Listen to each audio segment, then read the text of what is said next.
నమస్కారం. శ్రీవార్త న్యూస్కి స్వాగతం. రాష్ట్రంలో రైతాంగాన్ని ఆదుకునేందుకు రాష్ట్ర ముఖ్యమంత్రి చంద్రబాబు నాయుడు రైతులకు ప్రత్యామ్నాయ చిరు విత్తనాలను 80% రాయితీతో పంపిణీ చేస్తున్నట్లు ఎమ్మెల్యే కందికుంట వెంకటప్రసాద్ తెలిపారు. సర్వసాధారణమైపోయింది. ఇప్పుడు కష్టాల్లోనే ఉంటారు. అయినా వ్యవసాయాన్ని ఎందుకంటే 10 మందికి అన్నం పెట్టాలా, ఈ వృత్తిని ఎంచుకుందామనే ఆలోచన. ఆ రకంగా రైతన్నలు ఇబ్బందుల్లో ఉన్నారు, వాళ్ళకి అత్యధికంగా సహాయం చేయాలనే ఆలోచనతోనే రాష్ట్ర ప్రభుత్వం ప్రతిష్టాత్మకంగా ప్రత్యేకించి వర్షపాతం తక్కువగా ఉన్నటువంటి అనంతపురం జిల్లా లాంటి జిల్లాల్లో, సత్యసాయి జిల్లా లాంటి జిల్లాల్లో ప్రత్యామ్నాయ పంట కింద ఉలవలు అందించాలా, తక్కువ వర్షపాతం ఉన్నా రైతుకు చేదోడు వాదోడుగా ఉంటుంది, ఏదో ఒక రంగా ఆర్థికంగా నాకు డబ్బులు వచ్చే రకంగా ఉంటుందనే ఆలోచనతో మొదలుపెట్టినటువంటి విత్తన పంపిణీ కార్యక్రమానికి అధ్యక్షత వహించినటువంటి వ్యవసాయ అధికారులకి, అదే రంగా చేసినటువంటి రైతు సోదరులకి అందరికీ కూడా పేరు నమస్కారాలు.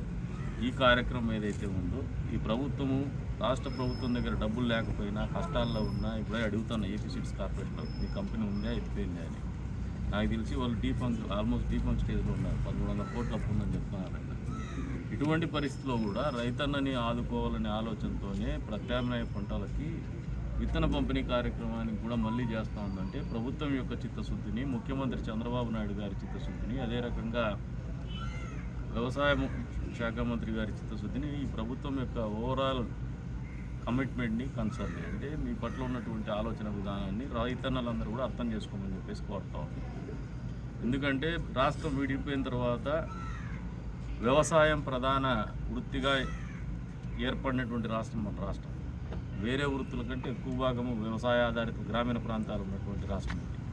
మరి ఇటువంటి పరిస్థితుల్లో రైతాంగాన్ని ఆదుకోవాలని ఒకే ఒక ఆలోచనతోనే ప్రభుత్వం ఎన్ని కష్టాలున్నా మీ ముందుకి ఏదో ఒక రకంగా చేదోడు వాదోడుగా ఉంటూ మీరు ఆలోచన చేయండి. దాదాపు 870 రూపాయల్లో 696 రూపాయలు సబ్సిడీ, 80%.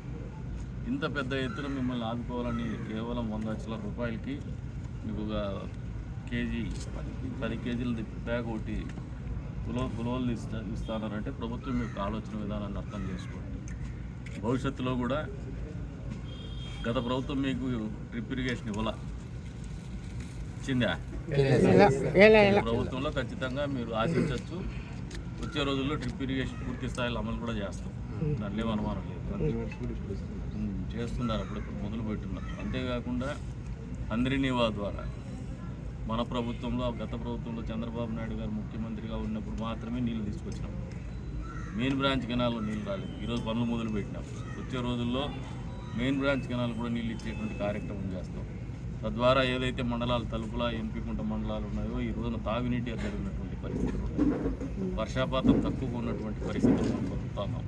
ఇటువంటి పరిస్థితులు తాగునీళ్ళు అందించడానికి మా వంతుగా స్థానికంగా ఎమ్మెల్యేగా మొన్నటి రోజున